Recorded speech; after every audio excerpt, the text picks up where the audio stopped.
Welcome to the Unscripted SEO Interview Podcast. Yes, it's 100% unscripted, 100% unrehearsed, 100% unedited, and 100% real. I'm your host, Mark A. Preston, and today I want my guest to introduce himself for the pure reason I don't want to do him any injustice. Hello. Hi, yeah, my name's Ed. My name's Edd Dawson. I've been in SEO for heading towards 20 years now. Originally, I was a developer, so my background is technical. But my main focus for the past 20 years or so has really been more about content marketing and SEO. I started off in SEO with a website called broadband.co.uk, which we ran very successfully until 2021, when we sold it in a trade sale to one of our competitors. They approached us mid-pandemic and made us an offer, and it was a good offer, so we took it. Well, that's not the only thing I've done for the last 20 years. I've run other affiliate sites, and I still have other affiliate sites.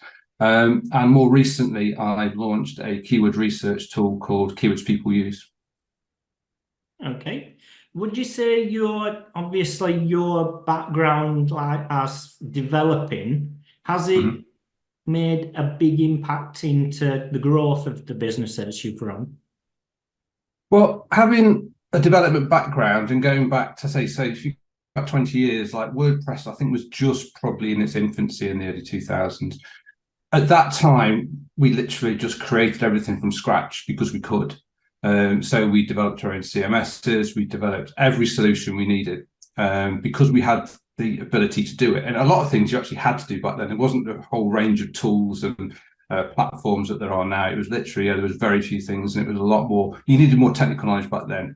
So it definitely helped back then. And I think more now, it means that we never hit a roadblock where we can't do something. Well, there's always a way to do something. So if you've got some technical skills, it means you can do things that might be more difficult if you're just relying on sort of off-the-shelf tools. But the sort of, on the converse side of it is, you have to make sure that you don't over-engineer stuff, because you can end up spending a lot of time creating something when there's an off-the-shelf solution you could plug in half a day, and you might go and end up making something. So you have to find the right balance, otherwise you're not going to make the best of it both ways.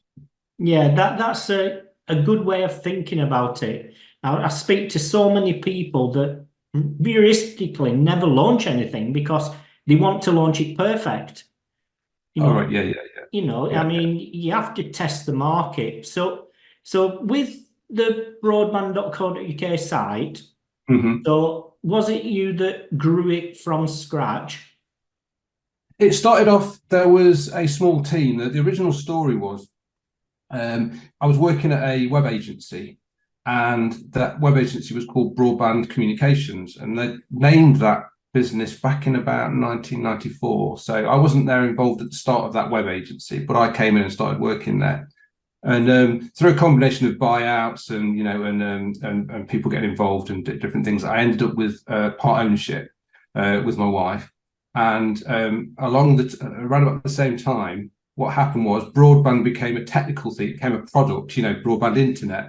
So people were ringing up saying, "Oh, can we get some broadband off you?" And we go, no, we're a web agency. So we rebranded the web agency, and then we're like, right, well, let's do something with this broadband domain that we've got, sort of accidentally. And it was my wife's idea. She said, why don't we make a comparison site? It's one of the very first comparison sites. So it was a very new concept back that long ago to have a comparison site of any sort. And we were just like, right, well, let's work out how to do this and then work out how to monetize it. So we didn't exactly set up with a big master plan of what we were going to do. It was a case of, what can we make with this opportunity? And to start with, I mean, it started off with too many cooks. So and different people wanted to do different things. And in the end, me and my wife said, right, we'll buy out our partners on this and we'll take it forward just by ourselves. Because originally it was not that everyone's ideas were bad. There was lots of good ideas, but there's obviously you've got a finite set of resources and different competing ideas. In being in business, it doesn't always work. So it was a case of we took it with agreement with everybody else. We paid a fair price for it to take it that way, and then sort of built it up from there and concentrated solely on that. And we sold the web agency a couple of years later, and then concentrated solely on the affiliate side of it. Yeah, I think, this resonates so much because years and years ago, when I started in the industry, I just set a load of sites up myself and took them, and one of them was a flat pack builder website, and suddenly I had inquiries coming through, and I'm like, I'm not going to Sussex to build your wardrobe this weekend, and it just opportunities just happen down the road when you're least expecting it. And do you think if that particular incident hadn't happened, would have you gone down the affiliate marketing route yourself? That's a very good question. I would have to say I don't know. Possibly not.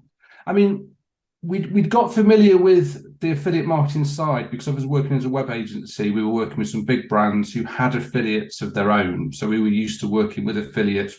So we'd be working on the merchant sites, and they'd have affiliates. So we had to make sure everything worked with that. So we were becoming aware of this monetization model. And I mean, I would have liked to think I'd have put two and two together and gone, well, I can build sites and I can know how to monetize them on the side, and then we'll do it. But I mean, who knows? It's one of those great ifs. It's probably 50-50, and I'm probably being generous to myself there. Right. So when you had this thing and you knew that, well, people wanted this service, people wanted this product, and you set about creating this marketplace, what was your first steps on, well, how can we push it forward?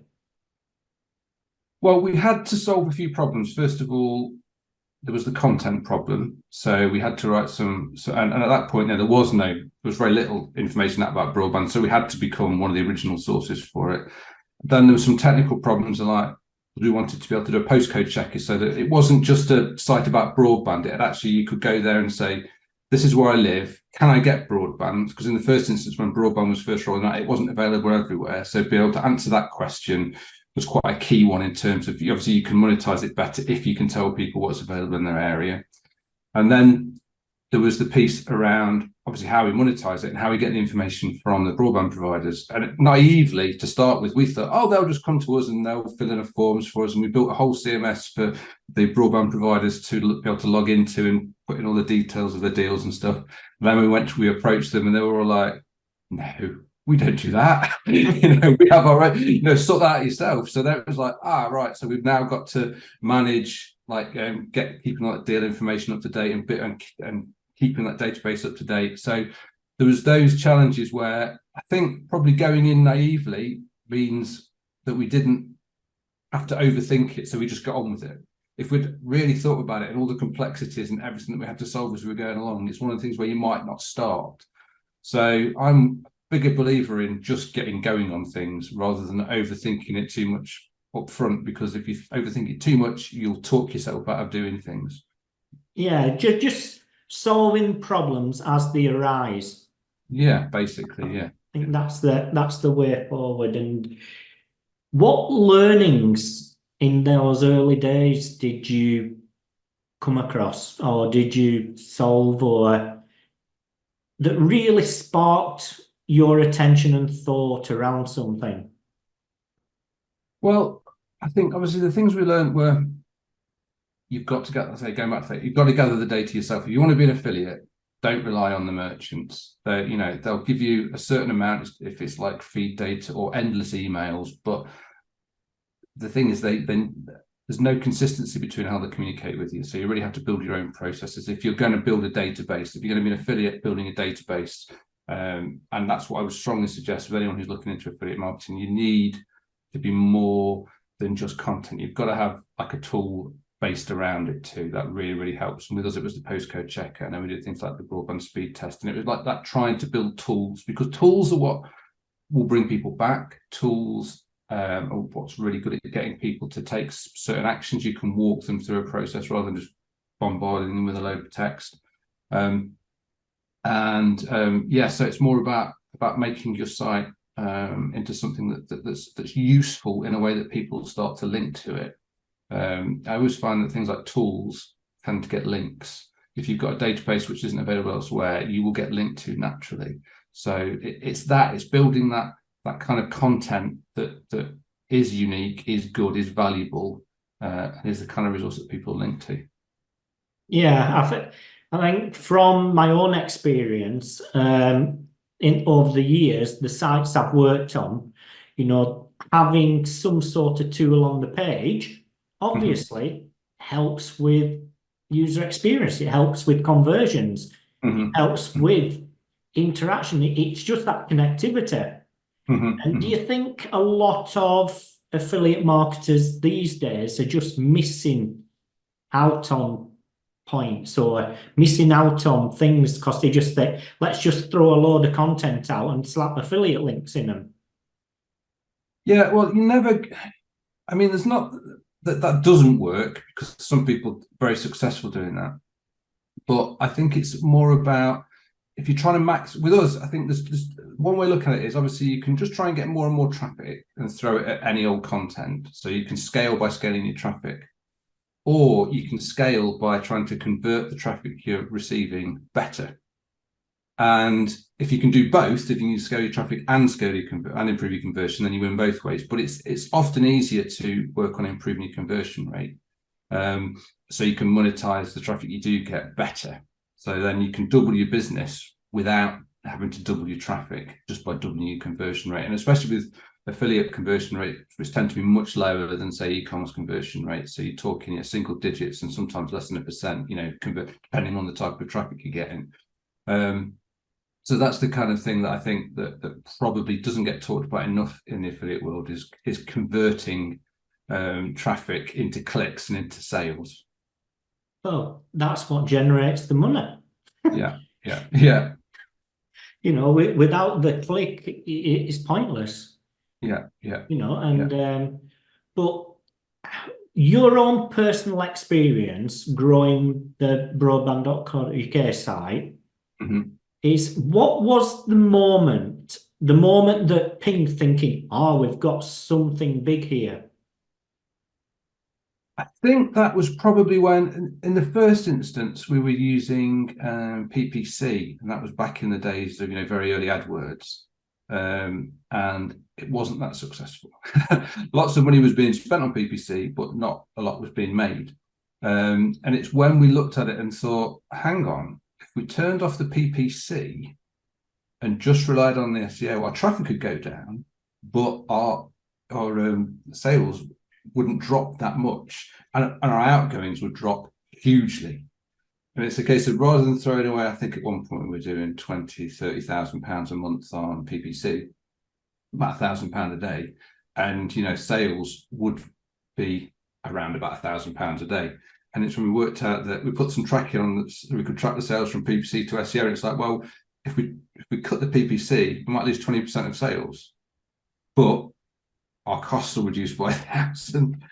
Our costs will go to almost zero a day, and our sales will be like 800 plus a day. And it was at that point where it's like, actually, this is where we need to change our strategy from trying to do SEO and PPC and just go for the SEO, because we appear to be better at that. The PPC margin was it had worked for a while, when we first started, because the merchants themselves, the broadband suppliers themselves, weren't doing PPC. But as soon as they started doing PPC, it pushed the cost up hugely, because they've got a lifetime value far higher than an affiliate does. Our lifetime value was the sale, if we got the sale, and that was it. Whereas obviously a broadband supplier is looking at many years of income off that person. So it just killed PPC for us. But it was that point where we saw that there, that switched everything, basically. Yeah. Do you think it was important to have a business mindset moving forward? Because obviously you analyze the profit, not necessarily the revenue, and the cost and everything. Do you think it's so important in the affiliate world to literally think like a business owner rather than a website owner? Yeah, well, you have to. You are a business. It's not that you should think like that. You have to think like that, because you are running a business, and you've got to look at it in cold, hard data terms like that. What's your revenue per visitor? What's your EPC? all these things, you have to make those decisions and look to maximize them all the way through. So yeah, I mean, you definitely have to have a commercial mindset on, but you have to balance that with the content that you put out, because you've obviously got to provide the content that is good for users, especially on a consumer focused stuff. So if you're an affiliate, you're essentially selling to consumers most of the time.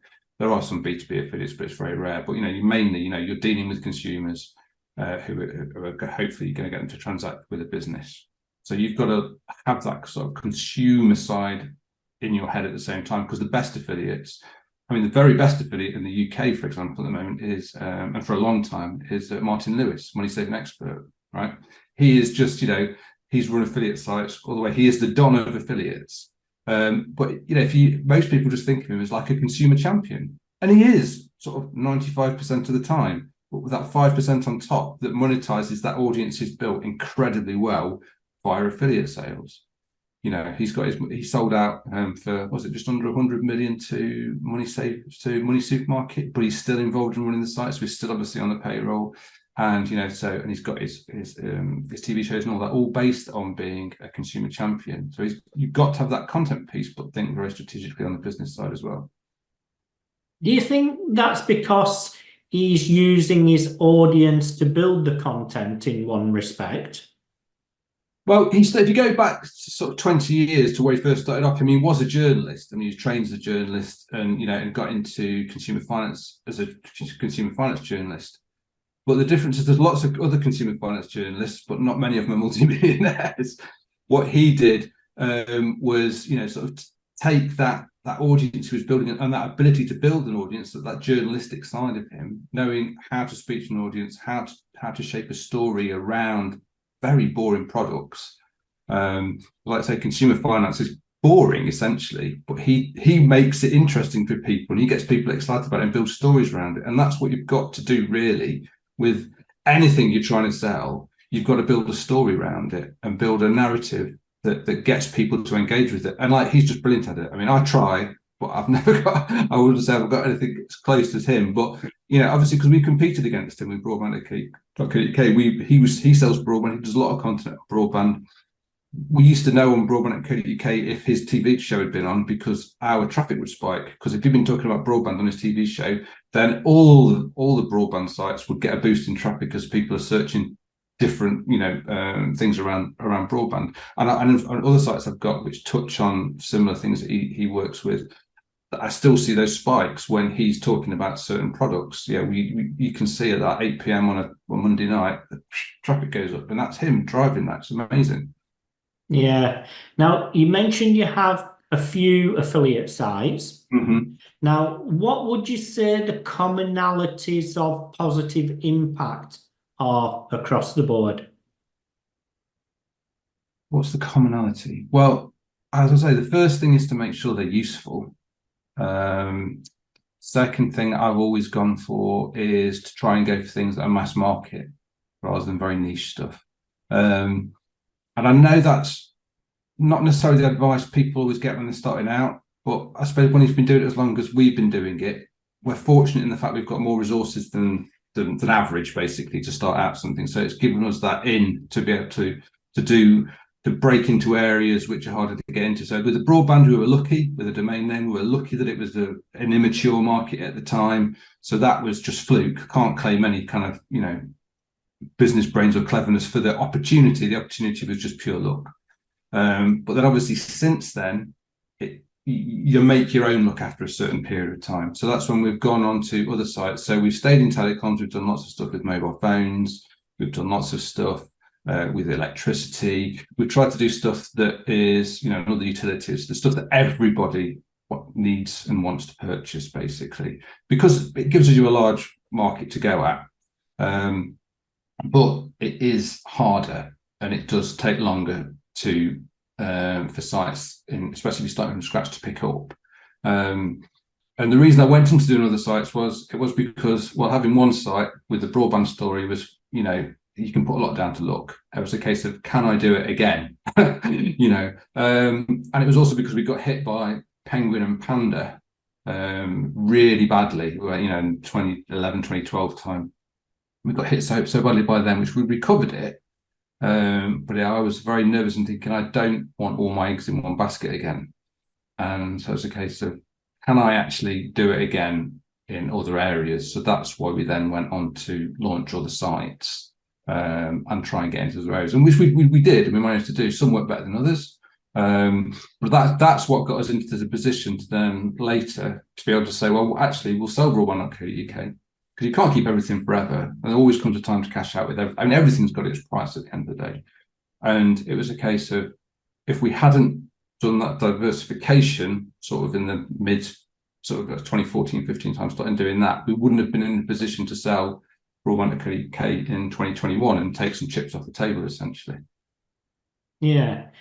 Now, it's interesting hearing you saying, well, we're just going to go for the biggest markets possible, the most competitive markets out there, when the affiliate world are just niching, hyper focusing on a certain area of a certain area of a certain area, but obviously the growth aspect, obviously you're talking about, well, the growth is phenomenal because the market's phenomenal.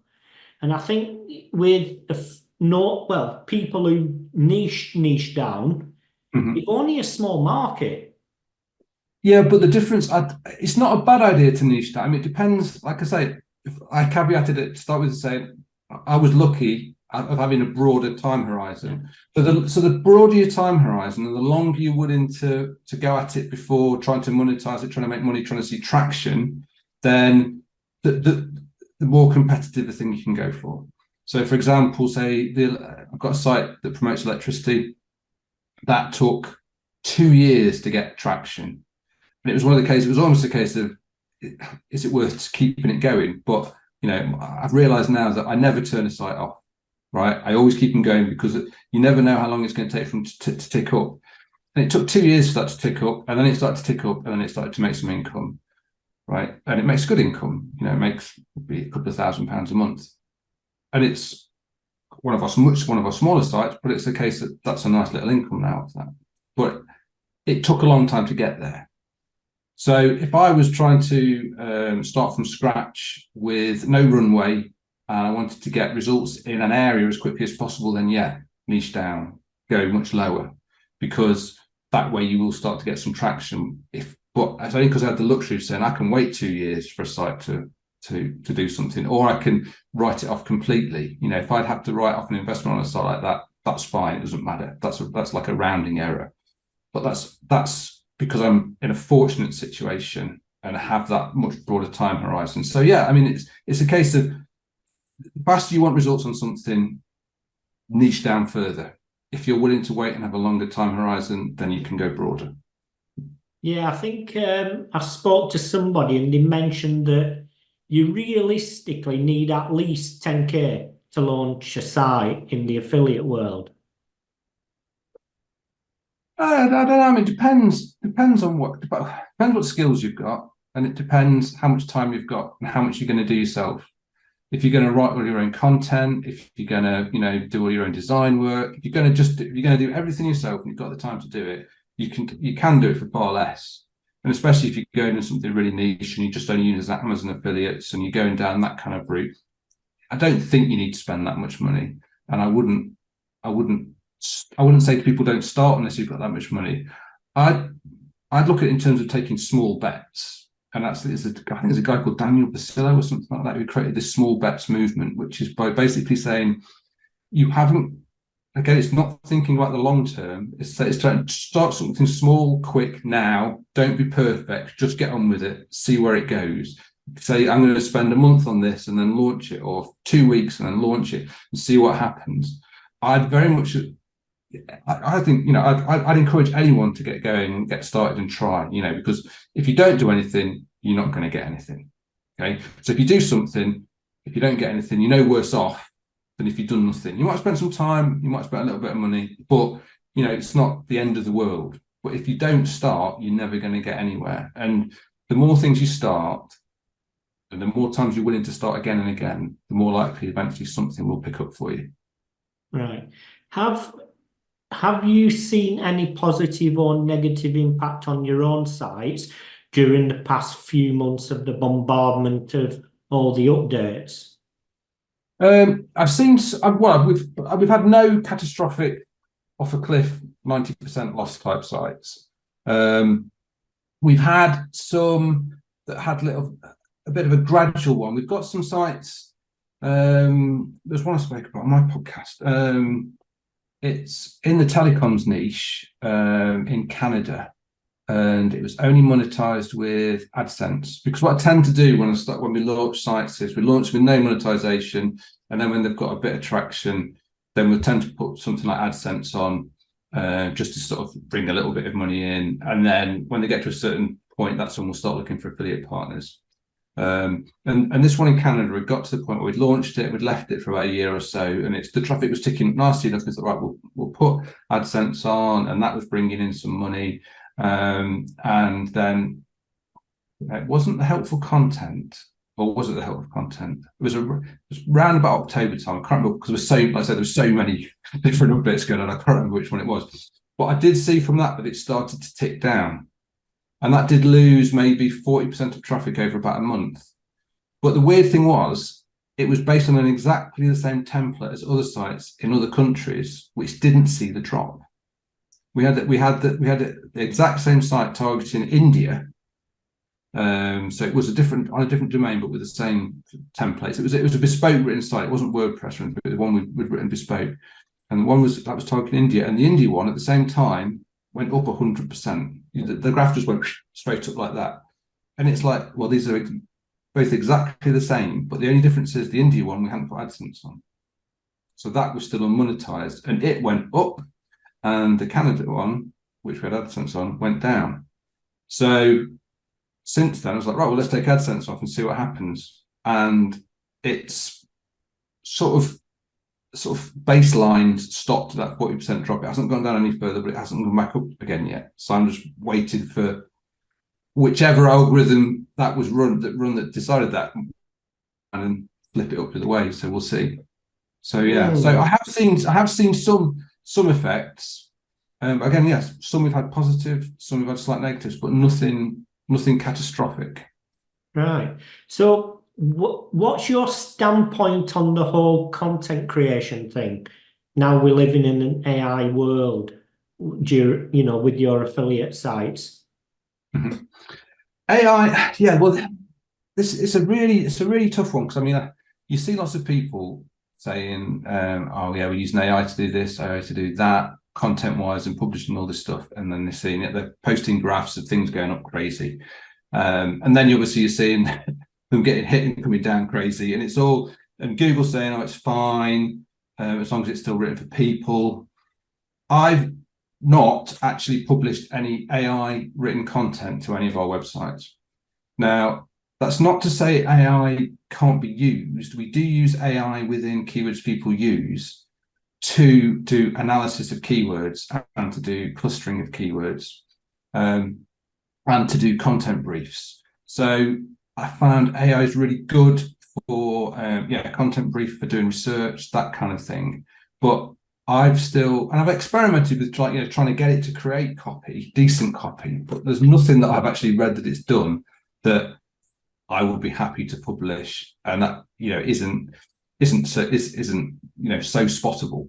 I mean, the only thing I've used AI for is on publishing the podcast, where it does the show notes, and I let BuzzStream have a go at it. And I often edit it a little bit. Sometimes I leave it pretty much as is, but I reckon you must be using the same AI on BuzzStream, because your show notes look very similar to my show notes. So no, I don't use the built-in one. I've never dabbled with that yet, because they recently launched it.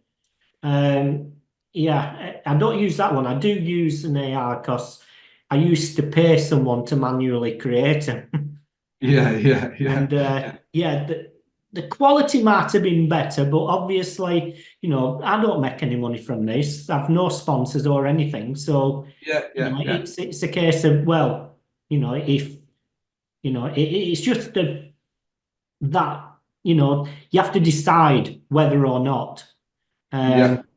Yeah, and I find on the show notes, it's great because it'll pick out the theme, the topic, and you get that kind of that synopsis put on the show notes for you, which is probably useful somewhere. I mean, I'm still new to podcasts really and how the podcast search works, but I was thinking it can't be bad for it to be there. But sometimes I read the ones that it produces to me and I just cringe slightly at some of the words, some of the phrases it uses. And I've experimented with deleting it and having no show notes sometimes, or sometimes writing my own, and sometimes using the AI ones and seeing what effect it seems to have on the number of people downloading the podcast. At the moment, I can't see much difference either way.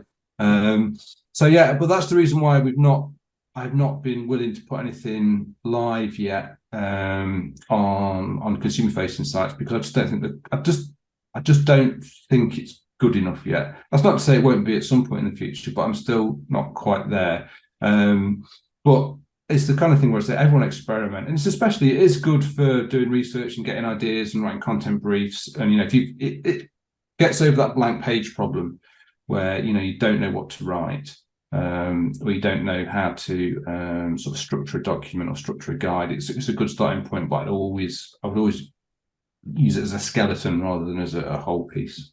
Yeah. So moving away from the affiliate side for a bit, what made you want to launch an SEO tool? Well, that was because obviously we sold broadband.co.uk, and it's a case of I'm old. I'm in my 40s, but I'm not old enough that I want to stop. Well, I'm ancient then. Yeah. But it was a case of taking a process that we'd use. So essentially, I'm still creating sites and we're still doing stuff, and it was taking that process. I've never been one to look at keyword volume, keyword density, keyword searching on keyword tools and chasing keywords. I've always taken it back to sort of more first principles, which is when someone's going to a search engine, they're trying to get a question answered.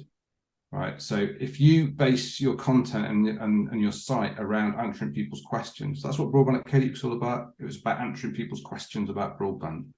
So you've got to write content to answer people's questions. So therefore, you've got to work out what people's questions are. And back in the day when we first started, we had to sort of work it out ourselves. And then gradually more and more sources online became available for finding those questions.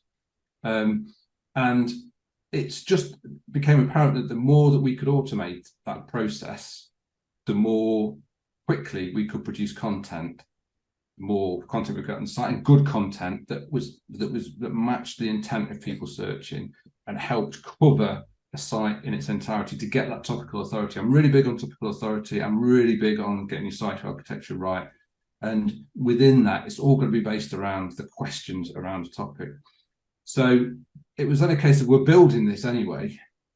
Let's build a tool, because there was tools that were doing bits of it and parts of it, and individual tools doing various bits, but there's nothing that was bringing together. And there's nothing that the bit we're working on now in terms of you've got your questions, now take it into building your topical cluster so you can build your topical authority to sort of build into the complete process. So yeah, it was just a case of, well, I've never had a software as a service, but I could see a demand for it. I could see more and more people asking me about questions like, how do you do this? How do we build a site like that? How do we build topical authority? What was your process when you built broadband.co.uk? What was the process in your other sites? It's like, right, well, there's an opportunity here to build something to help more people than just me. So I can only scale so far. I can only, build so many sites. So it helps other people build more sites. So it helps, just helps people get their process right and build better content, which builds a better internet at the end of the day. Did you have a wobble? I'll call it a wobble. When Google stated, the whole FAQ snippet, they're not going to show anymore. Did that impact, obviously, your mentality of, well, we'll just answer questions? No, I mean, because I've never chased FAQ snippets or anything like that. I don't look at it in terms of that. And it's not about answering the question is not about chasing that search term, that question. So say the question is, I don't know, what's the best kind of broadband for a household full of students, or a student house. That it's not about answering that exact question. It's then finding all the related questions around that question or that topic. So we're talking about student broadband. So it's then finding all of the questions that might pertain to a student and broadband. And then you could gather all these questions together, and then you say, right, I'm going to write some content that answers those questions. Maybe not directly, maybe not like question, answer, not FAQ. It might be a whole article, or it might be a tool, developing a tool to answer that question. So it's making sure you answer the question, but it's not about just literally answering questions one after the other, because that's boring content as well. There is a time and a place for an FAQ within most content, but you've still got to have body content. You've still got to have all the other content that produces around it. So it's not about chasing FAQ snippets. It's basically about covering a topic in enough depth that you will pick up all the keywords without even thinking about what those keywords are. So it's rather than having a long laundry list of keywords and saying, right, I've got to hit all these keywords in this article and writing an article to hit the keywords. It's now I've got to answer all these questions in my article so that someone can read this article and then be able to look at this list of questions, they'll be able to answer them all. So it's not necessarily, it's not a one-to-one relationship. It's a case of helping you create essentially the best article on that topic, and you do that by answering the questions. So you've got to find the questions so you know what then to cover. Yeah, I'm just smiling away here because that's been my mentality 20 years ago till now. Just looking at, if you understand what the audience wants and just basically giving them the very best answers, then that article is going to rank for lots of related things. Yeah, hugely, yeah. So it's just going back to that first principle of what the person on the other side of on the other computer looking at your website, who's searching to answer a question. You want to be the answer to that, so that Google will hook you up in the middle. And it's not about keyword volume. It's not about keyword popularity. It's not about keyword difficulty. It's about answering questions. Yeah, loving it. Really am. It's so along my own personal mindset when it comes to thing. Yeah, I mean, I've had a big bugbear about keyword volumes for a long time because I think it deters opportunities in a lot of cases. Yeah. No, I mean, we get the same thing. It's a common question that people ask us about keywords people use. They'll say, oh, why don't you have keyword volume data for the questions? And we're like, well, if we did put that on, most of them would say like nothing, because all the keyword volume tools they're not getting the data direct from Google. They're getting aggregated sets of data from different suppliers. Lots of the times it guesses. If it's any kind of new trending topic, there is no volume data, even if anyone had accurate volume data. And that's not the point of the process that we're trying to encourage people to follow when it comes to creating the content. I don't use any of the like traditional SEO tools like Hrefs and all that for looking at keywords or volumes. I've just never bothered with that for years and years and years, because it never got me anywhere by worrying about them. Best way was to produce content. I know I'm repeating myself, but to produce content that answers the questions real people have, and that is what will draw the traffic over the long term. And you start aiming at the lower the sort of the longer tail keyword things. Don't worry about the broader head, the narrow head at the top. Just go for the long tail, and you will start over time to pick up shorter and shorter, and then you'll start ranking over time for those really high volume keywords. But in my experience, the high volume keywords are great for traffic volume, but they don't always necessarily translate into sales brilliantly. It's not back in the day when we did have access to keywords from Google, so we knew what Google was searching on. Well, probably going back now to 2009, those 2000s, we were tracking what are the keywords actually drive sales. And for the amount terms like broadband, which is great for loads of traffic. And we did, I mean, I think the site still ranks in the top 10 for the term broadband. I mean, we ranked number 1 for many, many years, and we've got tons of traffic for it, but it was awful for conversion. Those people were not people who had the buying intent. The people who had the buying intent were the ones who were putting in much more detailed questions. You know, they've got a much more specific question, and if you can answer that, you're getting them towards the sale. Whereas someone's just doing a starting off broadband, they're so top of funnel that, you know, it's not actually the most valuable keyword to chase. Yes. Now, over the years, what's been your thought process or structure or technique when it comes to links? Okay. Well, going back before Penguin and Panda, we used to buy links. We used to get comment links, forum links, blog link, you know, buying links in articles, PBN links, all the stuff which wasn't against the terms of service, or as it became against the terms of service, Google was rubbish at actually working it out. Everyone was doing it. You know, that's just what happened. Then come 2012, I always forget which year it was, Penguin came along, wallop. And we went from ranking number 1 for the term broadband to ranking, I think it was 989, just like the very last page. We went all the way down, and we lost 98% of our Google traffic overnight, which worked out to be about 80%, so 75% of our traffic overall just went like that. And that was like our income gone, you know, and we've got payroll, you know, we've got mortgages, you know, all the things that, well, it's like, the business is gone.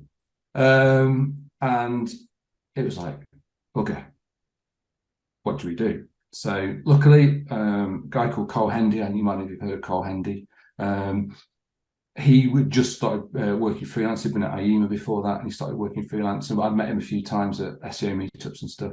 And he just gave me a call and said, so you've got a problem? And I was like, you've got a problem. He said, I think I might be able to help. And I was like, right, yeah, let's do it. Let's work it out. Let's sort this out. And he helped loads with, because we'd also had Panda issues at the same time that were sort of starting to take, because the content wasn't good enough back then. So we had Panda issues, and then we've got Penguin that's wiped us out. So we went through the whole disavow process. We went through the whole, getting links, as many links removed as possible. Spent months on it, and then got the penalty lifted basically. So after 2 or 3 attempts to put disavow in, and we came back up, and that's brilliant, right? And at that point, I was like, I am never, ever, ever buying a link ever again, because it's just not worth it. It's just not worth it. You know, especially not to anything I care about, right?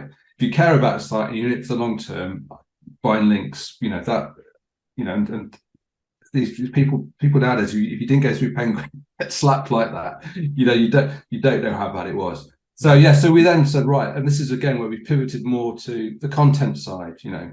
So and obviously that Panda was part of that, fixing issues that Panda had caused, and fixing that was like, right, we need to change how the site works, change the architecture, change a whole approach to content.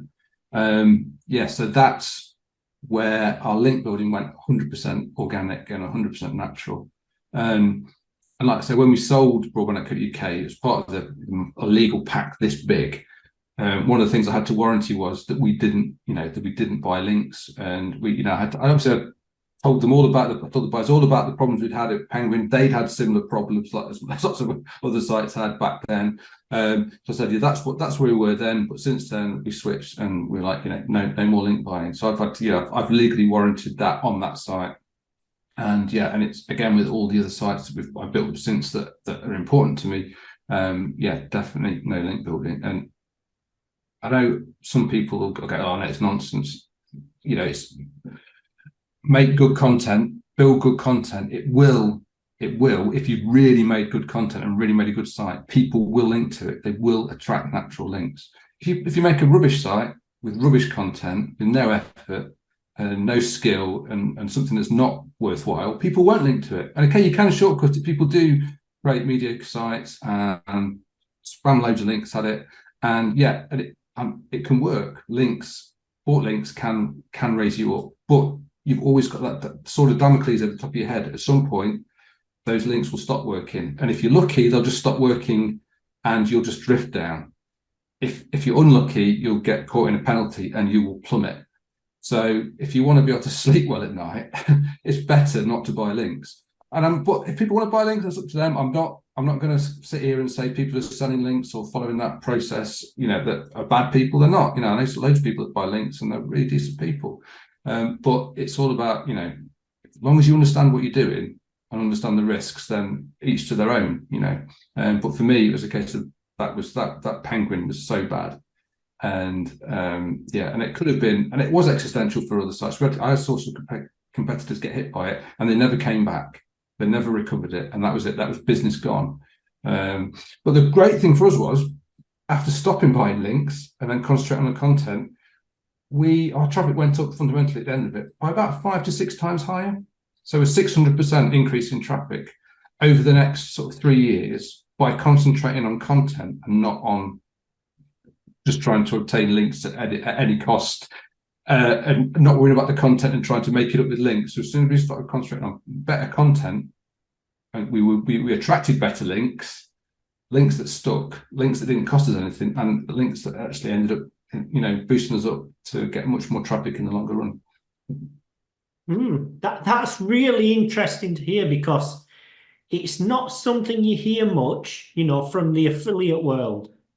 It's but do you think that when you say we do attract natural links, do you think that part of that is because the website is broadband.co.uk and it's such a strong brand itself?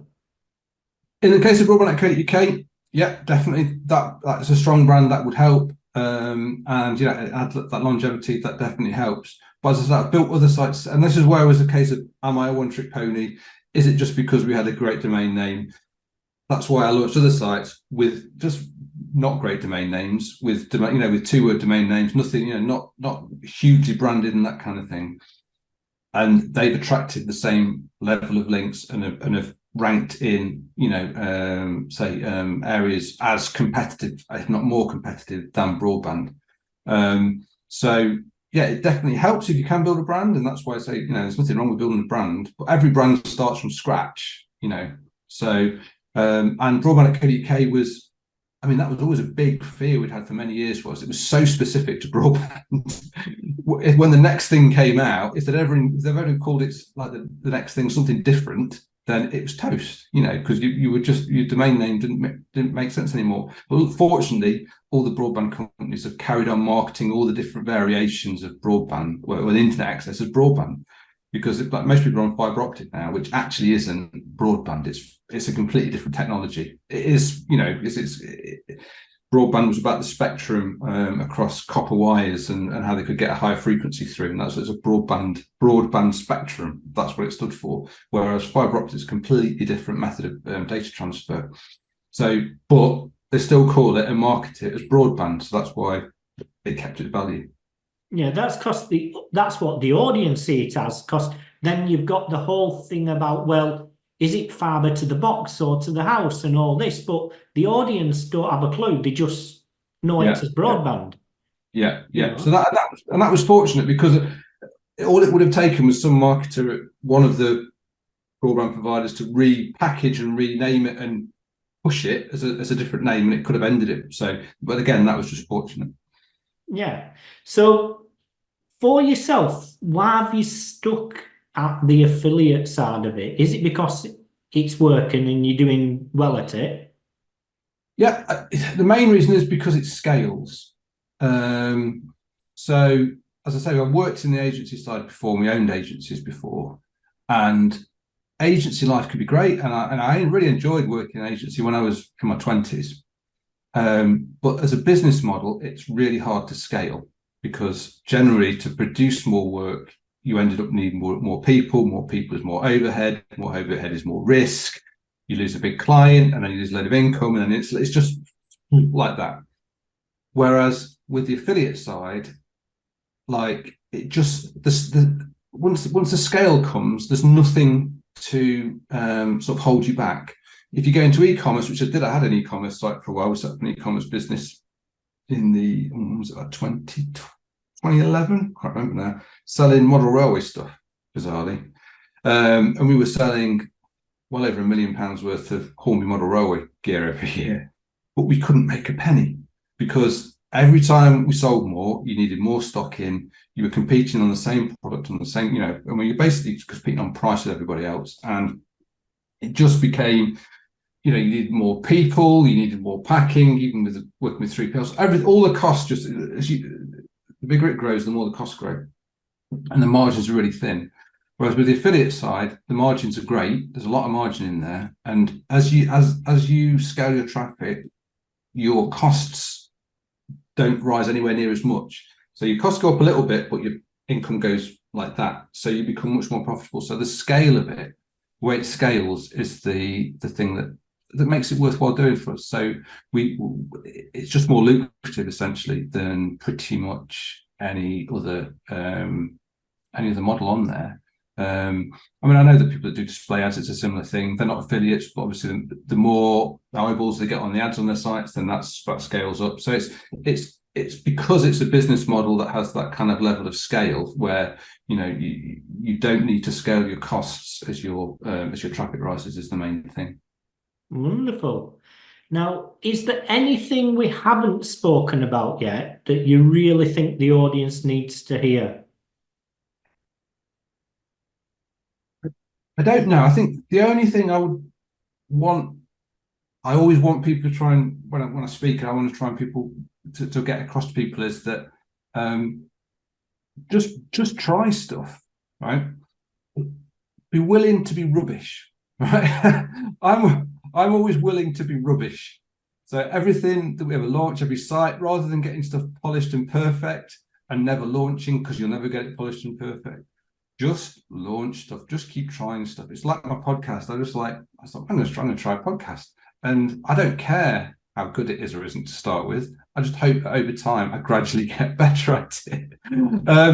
And don't be afraid to fail at stuff.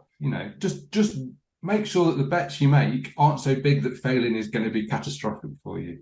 And I would just say to everybody, just have a go at stuff and don't worry what other people think. I think what stops most people starting anything is the concern of what other people will think of them or the product that they've created.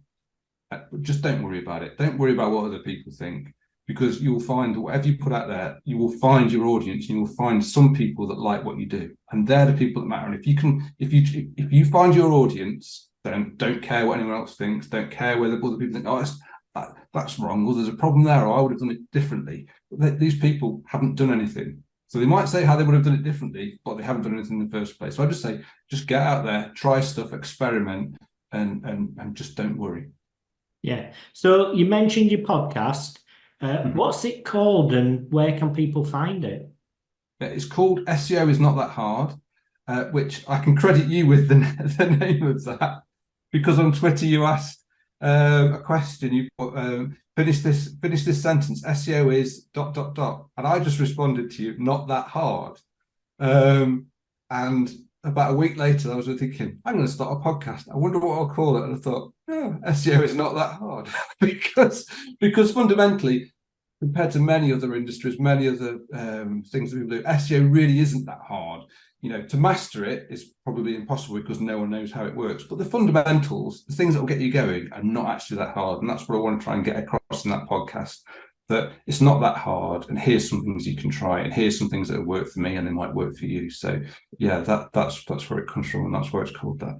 Wonderful. Well, the time has rocked on. And the only thing to remain is, where can people find you and what sort of conversations would you like to have? Okay, well, they can find me on Twitter. My username is Channel5. They can also find me at keywordspeopleuse.com. And there's all contact forms on there if they want to get in touch with me. I am willing to have conversations with people about anything SEO related, anything about topical authority. I love helping people get started. Because that's the best time to find out, because it's hard to re-engineer stuff later. So, but I'm willing to talk to anyone about anything. I've got nothing to sell to people other than keywordspeopleuse.com. If they want to use that, it's brilliant. But there's a freemium model on there, so you can use that for free. Because I don't want to put people off using it who haven't got the resources to start with. But yeah, I'm always willing to talk SEO with anybody. Massive thank you for joining me today. It's been an absolute pleasure. Brilliant. I've loved it too. Thanks very much, Mark. Thanks.